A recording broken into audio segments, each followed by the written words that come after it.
people today enjoy good times.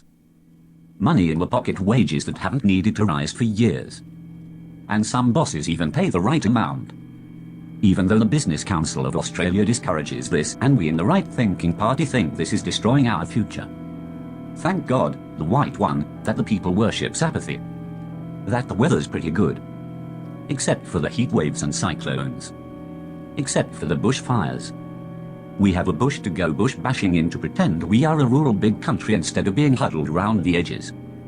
Thank Bob Menzies and John Howard that our religion is complacency. We are not racists, but we are multicultural.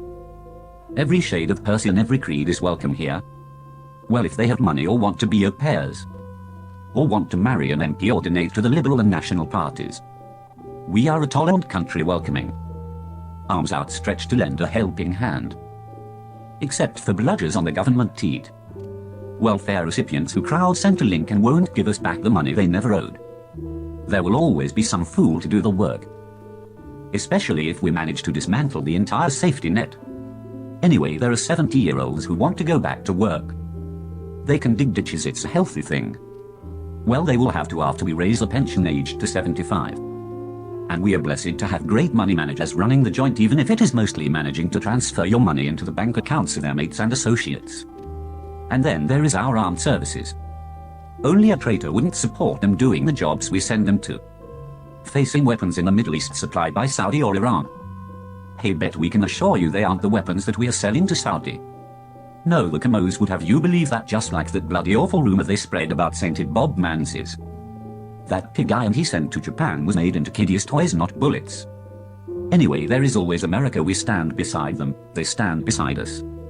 Well, mostly that is if they aren't standing by the other guy and Donald Trump is having a good day. We are blessed by minerals that other want. And we are a forgiving nation. We fought Japan, in fact the Nippon soldiers killed our granddads and great-uncles on the Burma Railway in the Sandak and death marches. But now we sell them our coal, our iron ore. And we buy their cars, and we have been shit scared of China for 100 years or so, and standing up for our rights against an oriental horde has a long history. From Laming Flat to the Mulgrave River. And now China want to control us. The East is read, except they are to the northwest of us and are now our biggest trading partner. There are secret trial and imprisonments, people beaten and killed in custody, people illegally detained and abused. Well, yeah, that's us now, but the Chinese do it too. Be scared, be very scared. Least you feel the yoke of oppression on your neck. Have another beer or a Barbie and tell your idiot cousin that global warming isn't true and it must be a Kamo plot. And friends, this brings me to those who would destroy our heritage and weaken our manhood. Those cowards who jumped queues, risked death and everything to travel through open seas in decrepit boats. All they want is to take our jobs and live off our welfare while they breed like rabbits. And they are brown, and it's not a tan. And they speak funny and not refo funny, not a European language but some Asian babble. And not a bloody Southern Cross tat between them. I bet they don't even know the words to K-Sang. Or you're the voice sons and daughters of Australia. The offspring of heroes who fought in Gallipoli, France, Asia, Korea, Vietnam, Afghanistan, Iraq to protect our way of life and to give you freedom of speech.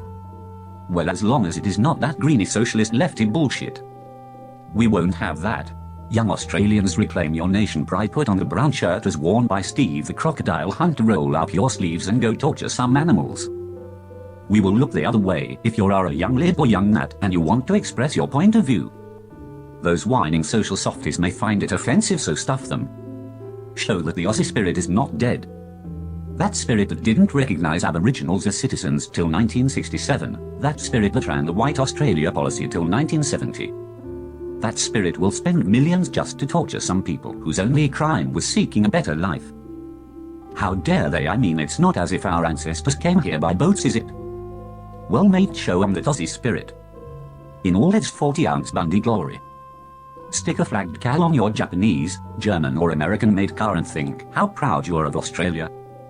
A country where the government can give a TV host $300,000 to promote apprenticeships at same time of cutting funding to train apprentices. Decision like that takes skill. But you'll be right, the punters won't notice it if we keep the married at first sight on air and whip up a bit of African gang hysteria. We must defend this country, we must stay free. Young Australia, we even let the gays marry now. That's how tolerant and free we are. So when you look at our flag, the one with the British flag in the corner, don't wonder if it will change when Scotland leaves the UK. Just sing our national anthem loudly and it is okay. You can mind to the second verse, no one knows it. You are Australian, a patriot. Caring, compassionate, loving, generous. And you must be on guard against those who would take advantage of our loving nature. Especially after a few beers.